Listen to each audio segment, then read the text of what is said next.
আমরা লেখার সময় অনেকে এখনো ভুল লিখি। মনে রাখতে হবে, যদি পরিমাণবাচক বোঝায়, কি বোঝায়? পরিমাণবাচক কোনগুলো?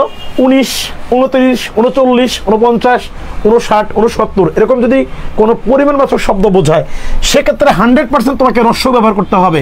আমরা আগে লেখার সময় এখানে দীর্ঘ ব্যবহার করতাম, বাট এটা 100% ভুল। কিন্তু তুমি যদি ক্রমবাচক বলো, কিরকম? ধরো বলতেছো 49তম, আমি আজকে 49তম হয়েছি, আমি 29তম হয়েছি। 29 মানাচ্ছে 29তম। এরকম যদি 49 বলে, মানে 39তম বলে, 49তম বলে, এভাবেও যদি উল্লেখ থাকে, দেখো 49 কিন্তু পরিমাণবাচক, তমযুক্ত হওয়ার কারণে এটা হয়ে গেছে ক্রমবাচক। সেক্ষেত্রে তোমাকে দীর্ঘ ব্যবহার করতে হবে।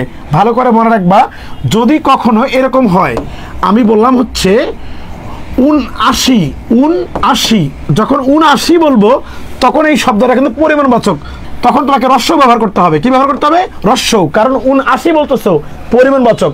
কিন্তু যদি তুমি তমযুক্ত করো, তখন ক্রমবাচক হচ্ছে, তার মানে তখন তোমাকে দীর্ঘ ব্যবহার করতে হবে। তার মানে কি হলো?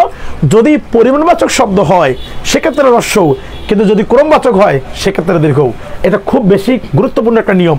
যদি না বুঝে থাকো তাহলে কমেন্ট করো, আর যদি বুঝে থাকো তাহলে ডান লিখো।